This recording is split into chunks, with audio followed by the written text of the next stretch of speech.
Ah, what goes around comes around like a hula hoop. Karma is a bitch. Just make sure that bitch is beautiful. So I just got done watching the finale season of You, and I must say, I'm glad the show is over. It was time. It was most definitely time. We didn't need another season of absurd writing or them pulling shit out of their ass because that's what they was doing the last two seasons of the show. Now, don't get me wrong. Season 5 was much better than season 4. It, had more drama, had more action, and there were some good moments. But overall, I'm still slightly disappointed. Not with how it ended. The ending was fine, but the overall season, yeah. But let's get into what happened. And by the way, spoiler review. So keep scrolling if you haven't watched it. So Joe and Kate moves to the States. Joe is going back to New York, and they start their family. Joe gets Henry back, which I was mixed on that. I love seeing it on one end, but then on the other end, knowing who Joe is, I know that that's a recipe for disaster. It's not going to last, but whatever. Start their family. Kate is, CEO, has become the CEO of the family company, and Joe is having an opportunity to kind of just run off into the sunset, right? It's a beautiful thing they have going on. But then we get introduced to the twins, Reagan and Maddie. Shout out to Anna Kim. I think she did an amazing job playing the twins. I really thought they were actually twins until I searched it up and I was like, oh, it's just one actress playing these parts. She was MVP of the season, if you ask me, and this was my favorite part of season 5. But I do feel like this was one of the things that they pulled out of their ass. Like, where the fuck these twin sisters of Kate come from? Like, they added this, to keep the show going. They needed to add something else to keep the show going. Since I enjoyed Anna Kim's performance, I'm not gonna complain about that too much. I just roll with it. Reagan and Maddie, two different types of people. Reagan, the evil twin. She's dark and mean. Meanwhile, Maddie, she's, light, bright, nice, and a charming woman.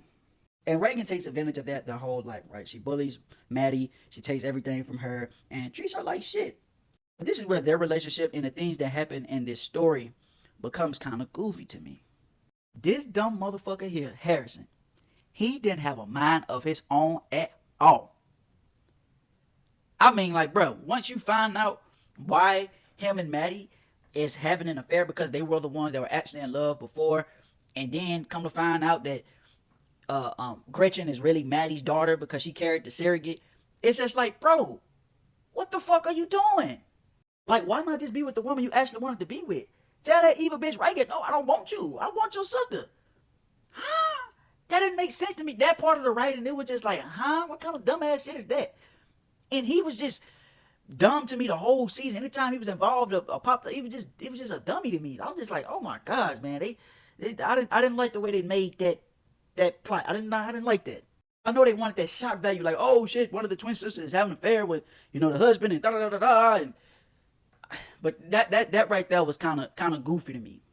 But moving on with the twins, they are officially Joel's first ops in this season, and play a part in taking him down. Specifically, starting with Reagan because she finds out about what happened in London. She finds out about what happened with Reese Montrose and the girl Nadia, and she attacks Kate for it. And she knows that, or kind of figures that Joel is her little personal assassin.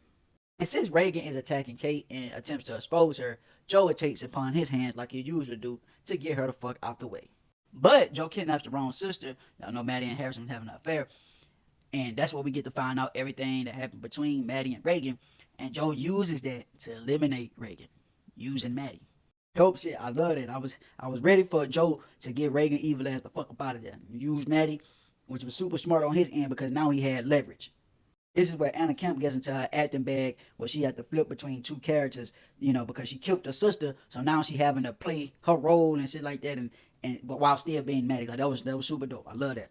But continuing on, we have Louise Flannery, aka Bronte, aka the Green Goblin, aka Rumpelstiltskin, Sharp Chin known as, that comes into the story as Joe's love interest. Until we find out that she's a catfish. She's there to get justice and revenge for Guinevere Beck. I was mixed on this because I'm like, this is another thing that they pulling out of their ass to make up for the story. But on the other end, it's just like, you know what? I get it. Because Beck did write that book and it was a good seller. And I know there's people out there who get so obsessed with stories and get so obsessed with people because whether we know it or not, I feel like Bronte was slightly obsessed with Beck herself. And she wanted to take things into her hands like doing all that research and really figuring out what really happened or trying to figure out what really happened. So I do understand it from that viewpoint, but I do feel they kind of pulled it out of their ass too, though.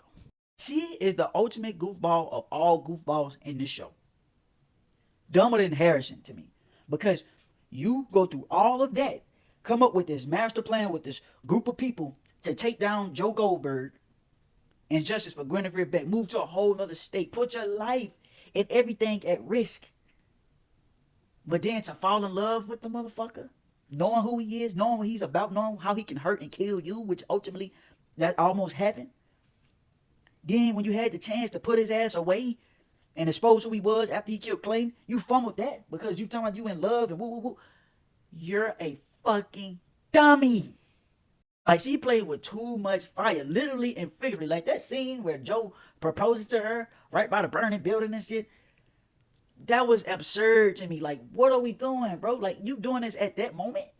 And for her to say, yeah, like, oh my God, she was just so dumb to me, man. Like, she's really a smart girl, but she's still a fucking dummy, man. She made Joe look OD powerful, bro. How you have somebody that have the intentions to take you down, but you make them fall in love with you and do dumbass shit with you and risk their life for you after already knowing who you are and what you would do? That shit crazy, bro. I mean, she did get the mission accomplished at the end, but she played with way too much fire, bro. And for as much as she went through, I don't really think it was worth it, if you ask me. Now let's get into Kate. I liked her character more in this season than in season 4, but I don't like how the way it ended with her. How the fuck did she just get let out scotch-free? Like she was the one sending hits. Joe was her little personal assassin. She, just like her daddy, she send hits to get motherfuckers out of her way, but then try to play victim when the shit actually go down. Like, she's sinister as hell. She is not no victim, bro. You knew what Joe would do once he found out about Uncle Bob. You knew what Joe would do with Reagan. You knew that. And then other people who you knocked off because they was in your way. But then try to play victim. She off scot-free, coolin'. But she not no victim in this shit either. Like, you knew your husband was a serial killer. You was sleep next to him the whole time, 3 whole years, all that. Huh? Justice for Joe Goldberg. He shouldn't have got all that time by himself. And oh man, I feel for Henry, bro. Once he grow up and really figure out everything that went down, he gonna be traumatized as hell. I mean, like, all his parents was on some weirdo other shit. From his biological parents to his non-biological parents. He gonna find out his biological mama was a psycho who killing people, trying to kill his daddy, but his daddy ended up killing her, burning her in the house, and he a serial killer himself, famous for being a serial killer. He's sitting right in prison. You know what I'm saying? Then his non-biological mama, Kate, she's a weirdo herself. She been getting motherfuckers knocked off, and her family was on some weird and evil shit. Then the parents he had before that, his mama was a man, and then the daddy was a fruit cake. Oh my God, boy. Like, y'all know the world is gonna expose everything that went down. You know, those stories are gonna be out there. He's gonna see that shit one day. I'm telling y'all, we could really have a huge spinoff. Like, he get a little bit older and he becomes like a little Henry Joe Goldberg 2.0. I'm telling you, that could be something one day. But I was happy to see mostly everybody who Joe fucked over or hurt get justice in a way, right? They was able to see Joe's demise, especially for Nadia. You know, I'm glad she didn't have to sit there and rotting forever for something she didn't do. Marianne was able to see Joe's demise. But I wanted to see Delilah and Ellie get their justice, right? I wanted to see cameo from these two. Honestly, I wish this was the driving force for the finale season. Instead of that Bronte girl trying to get revenge for Beck, I really wish it was Ellie coming back or finding Joe to get justice for her sister Delilah. You know, I guess they couldn't get Jenna Ortega. You know, she's busy doing her thing. I guess they couldn't get her to come back to the show or at least get a cameo from the girl who played Delilah. But I really wish that was the driving force. Because we never saw Ellie find out what happened to her sister. Like, what exactly happened to her. Like, who killed her. Granted, her killer died, which is Love. But it's still rooted through Joe. And it would have been nice to see Ellie find Joe again and, you know, try to get justice for her sister. Fun with that. I'm not going to lie. I'm pretty sure they tried to. But that would have been a perfect, like, everybody else coming up back along to speak on Joe and try to get justice and stuff. But Ellie not getting her justice or Delilah not getting her justice, I was like, damn, they missed out on that one. I would have loved to see that. That actually would have changed the trajectory on how I saw this finale season. But shout out to the other cameos that made an appearance in this last season. You know, speaking on Joe, like Sherry and Carrie, Ethan, Love's mother, Dottie Quinn, and even some of Gwen's friends and some other people made a cameo talking about Joe and their experience with Joe. Shout out Paco, man. He held it down for Joe, man. You know what I'm saying? Like, that's some real, you know what I'm saying? Even when you're a horrible person, you got some real solid people that can stick by you because they had a better experience with you, you know. Moving forward, though, it was so much other goofy shit that happened during this season. Well, I feel like, man, this shit is just preposterous at this point, man. Like, Joe just can't keep getting away with this stuff. And I understand when you have a main protagonist, they can't just die, right? And they might be in certain situations that in real life, would they really get past it? No. But here's the moment that just really like, okay, bro, I can't do this shit no more. The whole key in the arm shit. Granted, we've seen Joe do some wild stuff before.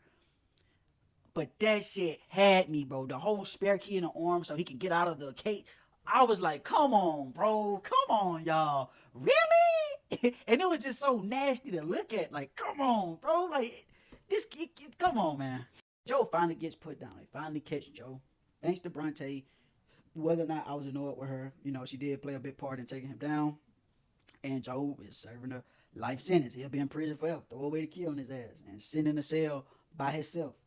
Right? And everybody else get to have a happy ending. Maddie and Harrison get a chance to be together and have their family. You know, Kate can run off scot-free with Henry and continue to run the business, the family business, along with the unnecessary brother they added into the story. Well, Bronte or Louise Flannery, she get to continue and have glory with her life and write books and shit. Nadia has her happy ending. Like, everybody else get to have a happy ending. You know what I'm saying? But I really feel like Joe should have been tortured and killed. That would have been the real karma for Joe. I'm fine with this, though, because he'll be alone. Like, he won't have nobody to have some kind of God complex over, because that was the real demise of Joe. He had bad God complex. Like, he really agitated me, especially in this last season. Like, brother, you're not right about what you did. Like, he really wants people to feel sorry for what he was doing. Like, yes, you had good intentions. The intention behind you killing or hurting other people to protect the people you love or whatever, we get the intention, but that wasn't the right thing to do. It's always a better way of doing things, bro. And he really felt like he was like people's savior and shit. That was the demise of Joe. So now he's in a position where he just have to live by himself in his own mind. But I really felt like he should have been tortured, man, like some real torturous type shit. He should have really got the chill. But hey, I'm cool with the ending though. But overall, I'm glad that the show is over. I don't think I could have bear another season of them trying to pull preposterous shit out of their ass to keep the show going. You know, because Joe could have kept getting away with what he was doing, man. It was time. You know what I'm saying? Like, him keep surviving certain things, and I'm sorry, like it was just getting out of hand. It was time. Honestly, they could have ended this show after season 3. And speaking of the last time I really, really enjoyed this show, moment of silence for Love Quinn. I honestly felt like once she died, the show died. Like, the soul of the show went away, right? Joe Goldberg, Penn Badgley, continue to do his thing, don't get me wrong, but there hasn't been another character that had me wrapped into this show like Love Quinn. You know, I really feel like after her, I just felt like the writers was just coming up with stuff. Just keep the show going because it was popular. You know, people watching it, so they feel like, oh, we gotta at least do another season or two. But they could have really ended the shit for me personally at season 3. But comment your thoughts about the season finale and the You series as a whole.